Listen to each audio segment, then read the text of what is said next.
BRS ముఖ్య నాయకుల మీద హరీష్ రావు మీద కవిత కామెంట్స్ నేపథ్యంలో ఇప్పటికే కాక మీద ఉన్న గులాబీ రాజకీయాలు ఇప్పుడు నెక్స్ట్ స్టేజ్కి చేరబోతున్నాయా? ఈ వేడి మరింత పెరగబోతోందా అంటే అవుననే అనొచ్చు. ఎందుకంటే హరీష్ రావు విదేశాల్లో ఉన్నారు. దీనికి సంబంధించి ఇప్పటి వరకు ఏమీ రెస్పాండ్ అవ్వలేదన్న విషయం మనకు తెలిసిందే. బీఆర్ఎస్ సైతం ఏమీ మాట్లాడలేదు, కేవలం సస్పెండ్ చేసి ఊరుకున్నారు. ఇప్పుడు హరీష్ రావు స్వదేశానికి తిరిగి వచ్చారు, హైదరాబాద్ తిరిగి వచ్చారు. వచ్చి రాగానే కవిత మీద కీలక వ్యాఖ్యలు చేశారు. వచ్చి రాగానే ఎర్రవల్లి ఫామ్ హౌస్కు వెళ్ళారు, కేసీఆర్తో భేటీ అయినట్లుగా తెలుస్తోంది. ఇన్ని రోజులు ఎందుకు సైలెంట్గా ఉన్నారు బీఆర్ఎస్ నాయకులు అనే ప్రశ్న వచ్చినప్పుడు హరీష్ రావు వచ్చిన తర్వాత దీని గురించి ఒక ప్రెస్ మీట్ ఉండే అవకాశం ఉంది.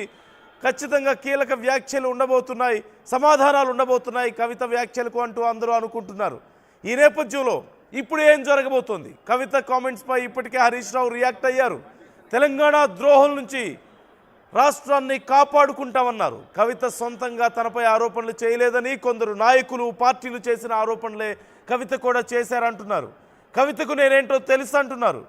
తనపై చేసినటువంటి ఆరోపణలకు ఆమె విజ్ఞతకే వదిలేస్తున్నానంటున్నారు. స్వరాష్ట్ర సాధనలో తన పోరాటం ప్రజలకు తెలుసంటూ హరీష్ రావు గుర్తు చేస్తున్నారు. బీఆర్ఎస్ మళ్ళీ అధికారంలోకి వస్తుందని ఈ నేపథ్యంలో లండన్ నుంచి ఇందాకే హైదరాబాద్కి వచ్చిన హరీష్ కామెంట్స్ చేస్తున్నారు. శంషాబాద్ ఎయిర్పోర్ట్ నుంచి నేరుగా ఎర్రవల్లి ఫామ్ హౌస్కు హరీష్ వెళ్ళారు. కేసీఆర్, కేటీఆర్తో హరీష్ కీలక భేటీ జరుగుతున్నట్లుగా తెలుస్తోంది. వచ్చి రాగానే ఇప్పటికే పార్టీ యాక్షన్ తీసుకున్న తర్వాత కూడా ప్రత్యేకంగా ఇంత అర్లీ మార్నింగ్ వచ్చి రాగానే ఎందుకు కేసీఆర్తో భేటీ అవ్వాలి హరీష్, ఎందుకు కేటీఆర్ భేటీ అవ్వాలి? ఏదైనా ఇంకా దీనికి సంబంధించి మరిన్ని చర్యలు ఉండబోతున్నాయా? ఇంకా ఏదైనా ప్రక్షాళన ఉండబోతుందా? ఇంకా ఏదైనా కీలకమైన వ్యాఖ్యలు ఉండే అవకాశం ఉందా? ఇప్పటి వరకు కేసీఆర్ కానీ, కేటీఆర్ కానీ, బీఆర్ఎస్ ముఖ్య నాయకులు కానీ కవితను ఉద్దేశిస్తూ డైరెక్ట్గా ఎవరు విమర్శలు చేసిన వాళ్ళు లేరు. కానీ ఇప్పుడు హరీష్ వచ్చిన తర్వాత హరీష్ దీని గురించి మాట్లాడబోతున్నారా? బీఆర్ఎస్ ముఖ్య నాయకులు దీని గురించి కామెంట్స్ చేయబోతున్నారా? ఒకసారి ముందుగా హరీష్ రావు అసలు ఏం కామెంట్స్ చేశారో చూద్దాం. నా 25 ఏళ్ల రాజకీయ ప్రస్థానం తెలంగాణ ప్రజల ముందు ఒక తెరిచిన పుస్తకం లాంటిది. సరే, గత కొంతకాలంగా మా పార్టీ పైన, అదేవిధంగా నా పైన కొన్ని రాజకీయ పార్టీలు చేస్తున్నటువంటి వ్యాఖ్యలనే వారు కూడా చేయడం జరిగింది. అయితే ఆ వ్యాఖ్యలు వారు ఎందుకు చేశారో అది వారి విజ్ఞతకే నేను వదిలేస్తున్నాను. కేసీఆర్ గారి నాయకత్వంలో గత 2.5 దశాబ్దాల కాలంగా ఒక క్రమశిక్షణ కలిగిన కార్యకర్తగా రాష్ట్ర సాధనలో, రాష్ట్ర అభివృద్ధిలో నేను చూపిన నిబద్ధత, నా పాత్ర అందరికీ తెలిసినటువంటిదే. ఈరోజు రాష్ట్రంలో ఎరువులు దొరకక ఒకవైపు రైతులు గోసపడతా ఉన్నారు, మరొక వైపు వరద ప్రాంతాల ప్రజలు అనేక ఇబ్బందుల్లో ఉన్నారు. కేసీఆర్ గారు దశాబ్ద కాలం ఎంతో కష్టపడి నిర్మించిన వ్యవస్థలను, ఒక్కొక్క వ్యవస్థను ఉద్దేశపూర్వకంగా ఈనాడు రేవంత్ రెడ్డి గారి ప్రభుత్వం కూల్చేటువంటి ప్రయత్నం చేస్తూ ఉంది. సో ఇటువంటి పరిస్థితుల్లో కష్టాల్లో ఉన్న ప్రజల్ని ఆదుకునే విషయంలో, తెలంగాణ ద్రోహుల చేతుల్లో నుంచి ఈ రాష్ట్రాన్ని కాపాడుకునే విషయంలో మా దృష్టి అంతా ఉంటుంది. సో మేము ఈ రాష్ట్ర సాధనలో పోరాటం చేసిన వాళ్ళం, ఈ రాష్ట్రాన్ని కాపాడుకోవడంలో బాధ్యత కలిగిన వాళ్ళం. సో మా సమయాన్ని అంతా కూడా దాని మీదనే మేము వెచ్చిస్తాం. తప్పకుండా కేసీఆర్ గారి నాయకత్వంలో తిరిగి బీఆర్ఎస్ పార్టీని అధికారంలో తెచ్చుకొని ఈ ప్రజలు పడుతున్న కష్టాలను తొలగించడానికి అందరం కలిసికట్టుగా ముందుకు సాగుతాం. నా 25 ఏళ్ల రాజకీయ ప్రస్థానం 25 ఏళ్ల రాజకీయ ప్రస్థానం ప్రజలందరికీ తెలుసు, కవితకి తన గురించి తెలుసు అంటున్నారు హరీష్. అలాగే కేవలం కొంతమంది గతంలో తమ ప్రత్యర్థులు మాట్లాడిన మాటలనే ఇప్పుడు మళ్ళీ కవిత రిపీట్ చేస్తున్నారు అని కూడా చెప్తున్నారు. కానీ వచ్చి రాగానే ఈ విషయం గురించి స్పందించడమే కాదు, ఫామ్ హౌస్కి వెళ్ళారు, కేసీఆర్ని కలిసినట్లుగా తెలుస్తోంది. కేటీఆర్ కూడా అక్కడ ఉన్నారు. కీలకమైన చర్చ జరుగుతున్నట్లుగా సమాచారం అందుతోంది. ఇప్పుడు ప్రత్యేకంగా మళ్ళీ ఏం నిర్ణయాలు తీసుకునే అవకాశం ఉంది? What you think about this? మీరేమనుకుంటున్నారు? ఇంకా ఏదైనా కీలకమైనటువంటి నిర్ణయాలు తీసుకునే అవకాశం ఉందని మీరు అనుకుంటున్నారా?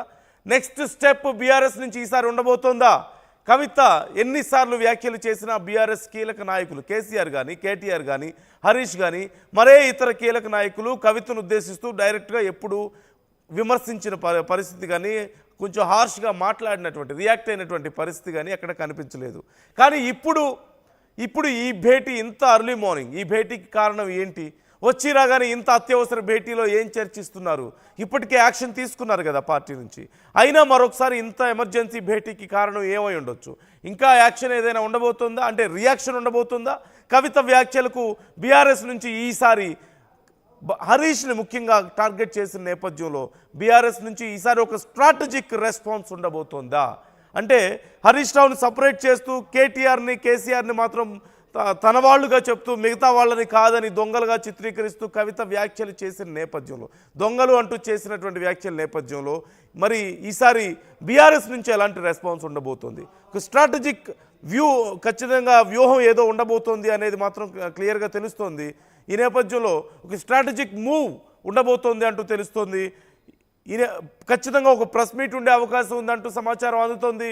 ప్రెస్ మీట్ పెట్టి కవిత చేసిన వ్యాఖ్యలకు తిరిగి కౌంటర్ ఇచ్చే అవకాశం ఉందంటున్నారు కేసీఆర్, లేదంటే కేటీఆర్, హరీష్. వీళ్ళు తిరిగి మరొకసారి మీడియా ముందుకొచ్చి ఈ అంశం గురించి చర్చించే అవకాశం ఉంది అంటున్నారు. ఆ తర్వాత కూడా పార్టీ యాక్షన్ తీసుకున్న తర్వాత కూడా కవిత వ్యాఖ్యలు కొనసాగుతూనే ఉన్నాయి. ఒక ట్వీట్ కూడా చేశారు, ఇలాంటి నష్టాన్ని నేను ఇంకా 100 రెట్లు భరించడానికి సిద్ధంగా ఉన్నాను అంటూ కూడా కవిత వ్యాఖ్యలు చేయడాన్ని మనం చూసాం. తెలంగాణ ప్రజల కోసం నేను రెడీగా ఉన్నాను ఫైట్ చేయడానికి అంటున్నారు. సో ఈ నేపథ్యంలో మరిన్ని నిజాలు అనేవి బయటికి రాబోతున్నాయి, మరిన్ని బుల్లెట్స్ బయటికి రాబోతున్నాయి కవిత వ్యాఖ్యల రూపంలో అంటూ తెలుస్తోంది. ఈ నేపథ్యంలో బీఆర్ఎస్ కూడా ఇక్కడ డిఫెండ్ చేసుకునే ఆలోచనలో ఉందా అనేది ఇక్కడ చాలా కీలకంగా మారింది. మా ప్రతినిధి మధు మనతో జాయిన్ అవుతున్నారు. ఒకసారి మధుతో మాట్లాడదాం.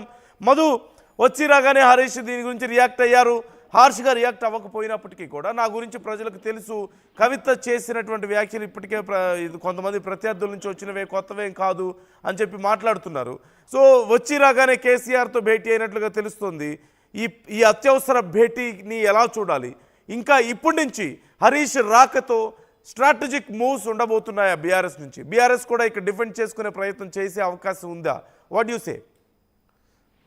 ఎగ్జాక్ట్లీ, అంటే మొదటి నుంచి కూడా మనం మామను కలిసిన తర్వాతనే, పార్టీ ప్రెసిడెంట్ కేసీఆర్ని కలిసిన తర్వాతనే ఆయన రియాక్ట్ అయ్యే అవకాశం ఉంది. ఇక్కడ కూడా ఆయన ఎయిర్పోర్ట్ లో మీడియాతో మాట్లాడిన మాటలు గమనిస్తే స్ట్రైట్ గా ఎక్కడ కవితను అటాక్ చేయలేదు. కేవలం ఫ్యూచర్ లో సంబంధించినటువంటి అంశాలు, గతంలో చెప్పిన అంశాలని ఈ రోజు మళ్ళీ కవిత చెప్పారు. ఫ్యూచర్ లో మళ్ళీ కేసీఆర్ ఆధ్వర్యంలోనే బీఆర్ఎస్ అధికారంలోకి వస్తుంది అనేటువంటి ఒక స్టేట్మెంట్ చేశారు. అంటే మళ్ళీ పార్టీని బలపరిచేటువంటి వ్యాఖ్యలు, మళ్ళీ కేసీఆర్ బలపరిచేటువంటి వ్యాఖ్యలు మాత్రమే చాలా స్పష్టంగా చేసినట్టుగా చాలా క్లియర్ గా కనిపిస్తా ఉంది. ఫ్యూచర్ లో మాత్రం మళ్ళీ బీఆర్ఎస్ అధికారంలోకి వస్తున్నారు ఒక మాట చెప్తూనే కవిత మాటలను ఆమె విజ్ఞతకే వదిలిస్తుంది అనేటువంటి మాటలు చాలా సింపుల్ గా లైట్ గా కొట్టిపారేశారు ఆమె చేసినటువంటి స్టేట్మెంట్స్.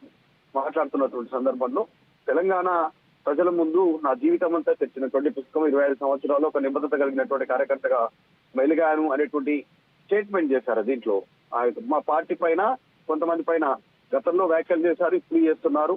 2.5 దశాబ్దాల కాలంలో ఒక క్రమశిక్షణ కలిగినటువంటి కార్యకర్తను అనేటువంటి స్టేట్మెంట్ చేస్తూనే రాష్ట్రంలో ఉన్న సమస్యలను ఎక్స్ప్లెయిన్ చేసే ప్రయత్నం చేశారు. ఒక పక్క ఎరువులు, ఒక పక్క వరదలతో ఇబ్బందులు పడతా ఉన్నటువంటి సిచ్యువేషన్, వాళ్ళందరికీ సంబంధించినటువంటి విషయాన్ని డైవర్ట్ చేయడానికి జరుగుతున్నాయి. అయినా కూడా మేము వాటి మీదనే ఫోకస్ చేస్తామని మాట్లాడారు. ఒక్కొక్క వ్యవస్థను ఉద్దేశపూర్వకంగా ఈ రాష్ట్ర ప్రభుత్వం దెబ్బకొడతా